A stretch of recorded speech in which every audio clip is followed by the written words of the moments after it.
हो सबका ले आएंगे। आपको धोए ना तो ठंडे हो गए बिल्कुल। मन वचन और कर्म। वहाँ तो सत्संग बहुत अच्छा करते हैं। तो रुक जाओ फिर आज। नहीं, रात में इच्छा थी लेकिन हम भोजन में। हाँ भोजन में लग गए थे। सही बात। पूछ रहा था बाबा को मेरा तो एक शिक्षा।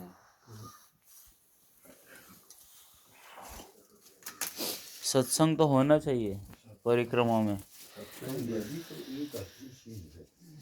बिन सत्संग विवेक न होई। और सत्संग का मतलब भी कई करते हैं। बिन सत्संग विवेक न होई। सत्संग दो तरह के होते हैं।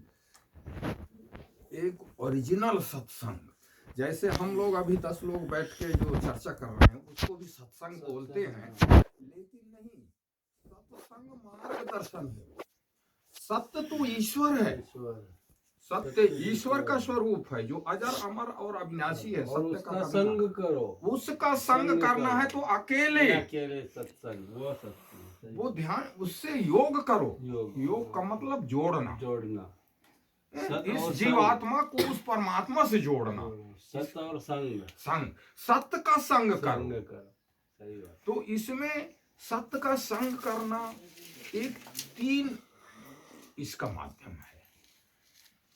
अगर सत्य का संग करना है तो सत्य बोलो, सतमार्ग में चलो। इसमें भी वही आएगा, वही आएगा। कर्म इसमें भी हाँ, वही आएगी, वही जोड़ेगी इसको। वो इसमें सत्य बोलो, सत्कर्म करो, सतमार्ग में चलो।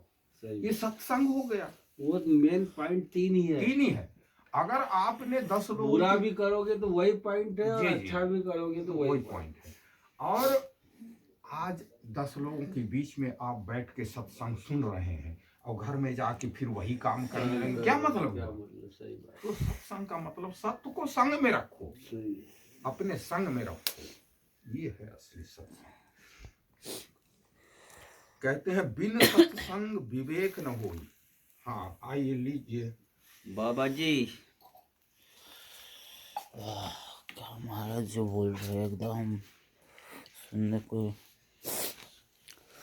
बिन सत्संग विवेक न होई। अब यहाँ पर मैं बताऊंगा आपको विवेक। ले रे भाई, नोन गिलास लाओ रे।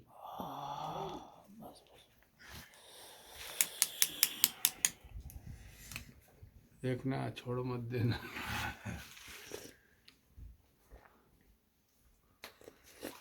पकड़ अरे लो।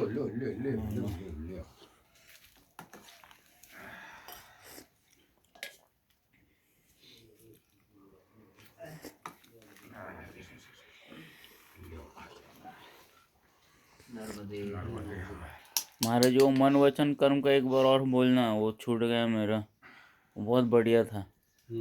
मन वचन कर्म, वो तो अंदर से निकलता है। हाँ अरे वही सुन, वो कर्म के बारे में थोड़ी बोलना नहीं, शूटिंग नहीं, वो सुनने का है वो। हर अब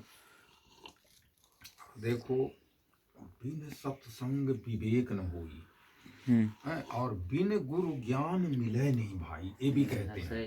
अच्छा, अब यहाँ अलग अलग बताया गया है। सत्संग के द्वारा विवेक और गुरु के द्वारा ज्ञान। ज्ञान विवेक बुद्धि में क्या अंतर है? क्या नहीं, अंतर नहीं है, लेकिन क्या चीज है, उनके आने के मार्ग हमारे पास अलग अलग है। जैसे जल है, पानी है, पानी कहोगे तो वही चीज मिलेगा, जल कहोगे तो वही चीज मिलेगा, वारी देव कहोगे तो नीर देव कहोगे तो वाटर देव कहोगे तो वही चीज मिलेगा, लेकिन है तो एक ही चीज, लेकिन उसका हमारे पास आने का मार्ग अलग अलग है। कभी हैंडपंप से मिलेगा तो कभी नदी से मिलेगा, कभी कुआं से, कभी तालाब से, कभी झिरिया से, कभी डायरेक्ट। खराब है कि कभी वही जल ऊपर से डायरेक्ट। बस अरे अच्छी चीज इस तरीके से। तो देखो, बिन सत्संग विवेक न होई। सत्य क्या है? ईश्वर है। ईश्वर का संग करो, योग करो, तो जो ब्रह्मांड में जो ऑटोमेटिक ज्ञान पैदा होता है, जो ब्रह्मांड में बिना किसी के बताए, वो विवेक कहलाता है, वही विज्ञान कहलाता है।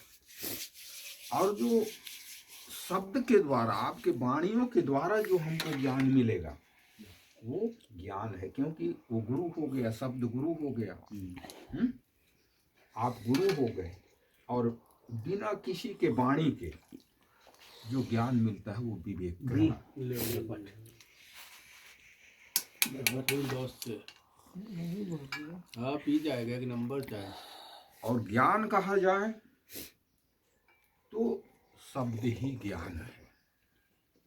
कहते हैं, कौन के तुम शिष्य हो, क्या तुम्हारा नाम, कौन तुम्हारा इष्ट है, कौन तुम्हारा गांव। साधु पूछते हैं, कौन के तुम शिष्य हो, क्या तुम्हारा नाम, कौन तुम्हारा इष्ट है, कौन तुम्हारा गांव। तो शब्द के हम शिष्य हैं, सो अहम हमारा नाम, प्राण हमारा इष्ट है, काया हमारा गांव। सही बात। कौन मूल कौन बेला, कौन गुरु कौन चेला, कौन क्षेत्र कौन मेला, कौन तत्व में रहे अकेला। कहते हैं, देखो, कौन ज्ञान का म्यान है, और कौन चुगे मोती के लच्छे, कौन हंस के चाल चले, बताओ जोगी के बच्चे। हैं?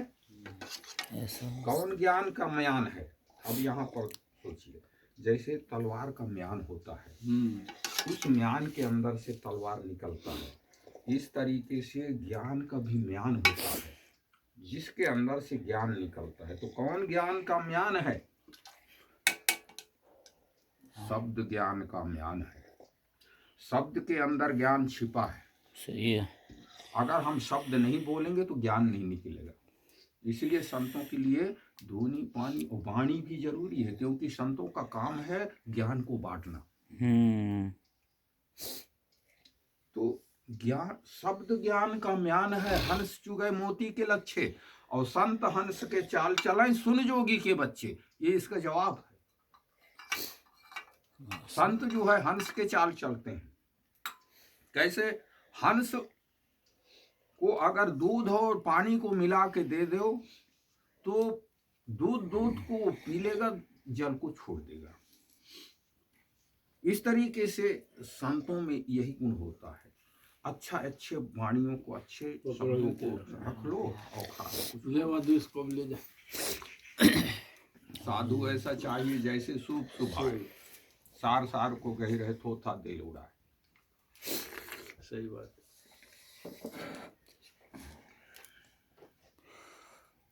लोगों को कर्म अच्छे करने होंगे तो फिर क्या करना पड़ेगा? हाँ, क्या करना पड़ेगा? तेरा कर्म तेरे को मालूम कि क्या करना नहीं, है। कर्म अभी जिसको, बहुत सारे लोग होते हैं कि उनको उनके कर्म अच्छे करने हैं, आगे पिछले जन्म के कुछ कर्म बुरे होंगे तो हमें उसका तो करना है। वो पूर्व जन्म का जो प्रारब्ध होता है, वो जब उदय होता है हमारे अंदर, तो कर्म के लिए प्रेरणा करता है अंदर से। हाँ, ये ऐसा कर, एक मिनट ऐसा कर। सही बात। खराब कर्म करने के लिए भी अंदर से प्रेरणा मिलेगी, और अच्छा करने के लिए भी तो अंदर से देखो, मिलेगी। भाव जो है कर्म का नींव है, जिसको भाव कहते हैं, वो कर्म का नींव है। जो यानी कर्म करने के पहले हमारे अंदर भाव पैदा होगा। अरे हमको ऐसा करना था, ऐसा करना चाहिए, ऐसा भाव पैदा होगा। अगर हमने सद्भाव हमारे अंदर पैदा हुआ, अच्छा भाव पैदा हुआ, तो हम अच्छा कर्म करेंगे। और बुरा भाव पैदा होगा, अरे क्या बताएं, हम इसका चोरी कर लेते, उसको हम ले आते, उसको ऐसा कर लेते। वो जैसा भाव पैदा होगा वैसा ही कर्म करना पड़ेगा। अगर दीवार मकान का जो नींव है, अगर बेंड है, टेढ़ा है, तो दीवार भी ऊपर टेढ़ा होगा। अगर नींव सीधा है तो ऊपर भी सीधा। इस तरीके से हमारा भाव अगर शुद्ध है तो हम शुद्ध कर्म करेंगे, अच्छा कर्म करेंगे। और भाव गलत है तो हम गलत कर्म करेंगे। सही। इसलिए भाव को कर्म का नींव माना गया है। कर्म कर्म प्रधान सही कहा आपने महाराज जी। क्या सत्संग हुआ आपके साथ। ऐसा सत्संग मिलना मुश्किल होता है।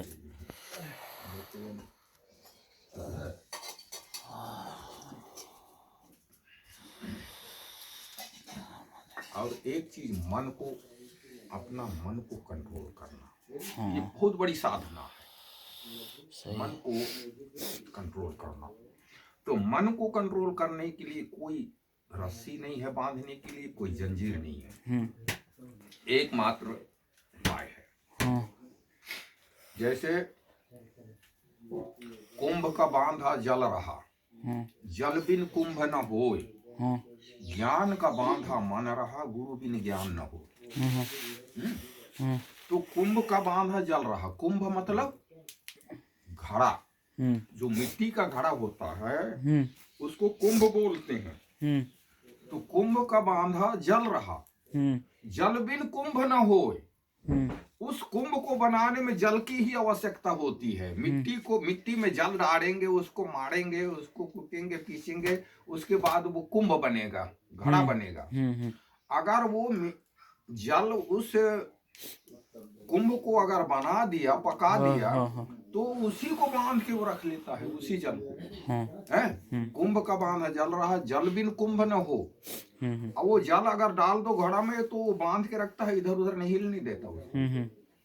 इस तरीके से ज्ञान का बांधा मन रहा, गुरु बिन ज्ञान न हो। ये मन को बांधने के लिए ज्ञान की जरूरत है। लेकिन वो ज्ञान कहाँ, बिना गुरु का ज्ञान नहीं मिलेगा। सही है। वाह क्या बात है महाराज जी, बहुत अच्छा सत्संग। नर्मदे हर।